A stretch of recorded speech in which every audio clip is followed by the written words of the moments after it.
At the start of 2024, one of the men responsible for the 2022 murder of Yair Flores Cavero was sent to prison for nearly 35 years. Javier Valdez pleaded guilty to first-degree murder for partnering with Markyle Leon Ford to shoot the 18-year-old Flores while he lay sleeping in his own bed. Ford discharged 2 shots through Flores' open window in Wenatchee.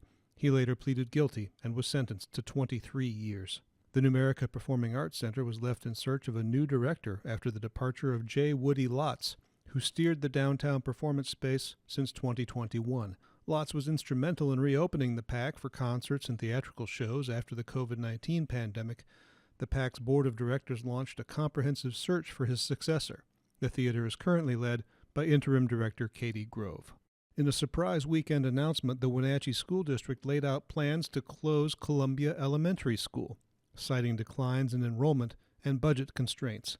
The announcement opened a 4-month process that saw many teachers and parents protesting the move before the closure was made official by a vote of the school board in May. In February 2024, another departure. Luke Davies stepped away as the administrator of the Chelan Douglas Health District after 3 years at the helm. Davies had helped to steady the public health agency after the COVID-19 pandemic. Last month, he became the director of the Prince William Health District in Virginia. The operations director for the Wenatchee Valley Chamber of Commerce became the latest member to join the Wenatchee City Council. Chelsea Ewer was named to the vacant seat left in Council District 2 after Mike Poyer was elevated to mayor. Ewer was one of 9 applicants to fill the post. She was appointed by a vote of the council after a series of candidate interviews. In the first of 2 setbacks, the Eastmont School District's ambitious bond project was narrowly rejected by voters. The district had sought $117 million to update its aging school buildings and transportation facilities. About 59.5% of voters said yes to the proposal, but state law requires a 60% supermajority to pass new bond spending. The district said it would ask to place the question on the ballot again in April. In that election, it failed with a vote of 58%. In March, a federal judge ordered a new map to govern Washington's legislative districts, and North Central Washington's 12th, 7th, and 13th districts were redrawn almost beyond recognition. State Senator Brad Hawkins' East Wenatchee home was excluded from his 12th district, and he eventually announced plans to move to Wenatchee and run for Chelan County Commissioner instead. That led to musical chairs as candidates lined up to seek out posts in both the Washington Senate and House in November election. Wenatchee Police Chief Steve Crown began the 3-month countdown to his own retirement. Crown spent a total of 33 years in police service and 8 as the city's chief. He started as a Wenatchee patrol officer and returned to his hometown force after 14 years with the Washington Department of Fish and Wildlife Police. In April, Grace City Church received approval for a new evangelical school academy in Wenatchee. It was allowed to open its Garden City School in the King's Orchard Church of Christ building. Tiffany Gehring announced she would not run for Chelan County Commissioner after her single term ended in December. The announcement opened up a 4-way race in the August primary, with candidates including Brad Hawkins, Flint Hartwig, and Brant Capel. School Administrator Lance Noel returned to teaching. The longtime principal of Eastmont High School announced he would step down to become head of the Eastmont Opportunities Program, the alternative class option for district students. Wenatchee High School women's softball players helped break ground on their new softball field. Construction of the new $4 million field helped resolve a Title IX complaint against the district over inequities in the sports facilities offered to male and female student athletes. Superintendent Corey Callahar apologized on behalf of the district for how long it took for the girls to get a field of their own. In June, a structure fire at a remote property on Lake Chelan became the ignition point for the Pioneer Fire, a 300-acre backcountry wildfire that would eventually grow to nearly 39,000 acres and threaten the small up-lake town of Stehekin. Chelan County Sheriff's Marine patrols helped evacuate hikers in its path and carried supplies to overworked firefighters throughout the summer. The town would remain on high alert until the fire began to diminish in September. East Wenatchee police discovered the body of Cynthia Ring, found murdered in her apartment in the 500 block of Eastmont Avenue. Her 4-year-old son had been left alone with her body. Ring's boyfriend, Ashton Bunting Jr., was later arrested after fleeing the state. He pleaded guilty to second-degree murder and was sentenced in December to 14 years in prison. In July 2024, longtime Wenatchee police officer Edgar Reinfeld was named the city's new chief of police. Reinfeld had been with the force in his hometown for 22 years and was serving as a captain. He was selected over two fellow applicants. Two of Reinfeld's brothers are also current or former law enforcement officers. The student musicians of Mariachi Wenatchee earned first place at the Mariachi Spectacular National Conference in Albuquerque. The prestigious conference required the Wenatchee High School Ensemble to compete against three other schools. Director Eduardo Cortez Solorio attributed the win to his students' dedication. In August, a Chelan County court finalized a $1.5 million legal judgment against charity manager Thad Lawson, who was found liable for harassing a dozen women who were employed by or visiting at his Veterans Warehouse thrift stores in Wenatchee and Kennewick.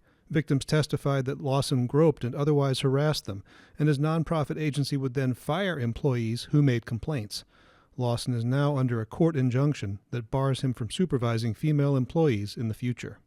Rivercom, the emergency dispatch agency that serves Chelan and Douglas counties, found itself outgrowing its home atop the Wenatchee Police Station. The department spent $1.4 million in August to buy about 12 acres of land in East Wenatchee, where it will situate a new 911 emergency communications center. The design and price of that building is still under revision. A Texas woman accused of defrauding banks in Leavenworth, Clay, Elam, and other communities throughout Washington was caught after allegedly trying the same trick in the state of Maine. Andrea Cochran allegedly used phony passports to pose as a bank customer and withdraw tens of thousands of dollars at various stops, including Cashmere Valley Bank in Leavenworth. She now faces federal charges as well as local criminal cases in 4 Washington counties. In September, news of a plan to erect a lighted cross above Leavenworth sparked community debate.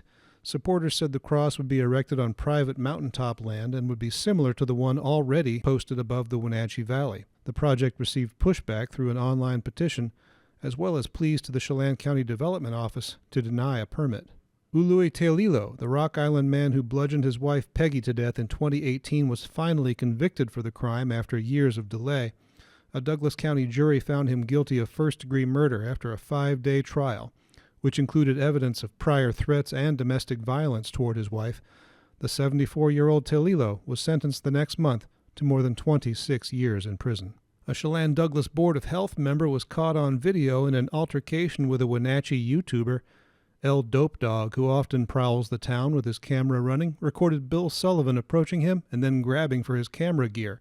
He says the equipment was damaged in the encounter. City records do not show whether Sullivan ever responded to police attempts to contact him about the fracas. He has not been charged with any crime. The Chelan County Sheriff's Marine Patrol Unit was named the best in Washington, certified as Marine Law Enforcement Program of the Year by Washington State Parks. The award recognized the unit's work supporting efforts to control the Pioneer Fire burning along Lake Chelan. October arrived with some news in the world of news as the parent company of the Wenatchee World acquired NCWLIFE TV. WIC Communications took over the television outfit from Localtel. Managers said the move would unite the Valley's 2 most prominent news outlets into a multimedia operation to serve the region for years to come. That month, NCWLIFE also brought you Campus Crisis, an in-depth report on harassment and institutional unrest at Wenatchee Valley College. The investigation by reporter Jordan Gonzalez featured half a dozen women and hundreds of pages of documents detailing a toxic work culture at the community college. You can view that report on our website. The November elections heralded a lot of new faces in state and local government. Brad Hawkins went from state senator for the 12th district to Chelan County commissioner, winning his new seat in a 65% landslide. His move caused a flood of new candidates to seek his Senate post and other legislative chairs. When the dust settled, former Chelan County Sheriff Brian Burnett wound up as the new 12th District State Representative, with longtime legislator Keith Gaynor moving to the Senate. In East Wenatchee, Amazon's newest delivery station opened for business. The facility, known as WWG5, was expected to provide efficient delivery services to customers in the region, as well as local jobs. The 45,000 square foot facility is situated on Trident Way near Pangbourne Memorial Airport. And in December, after 2.5 years leading the Eastmont School District, Superintendent Becky Berg announced her retirement.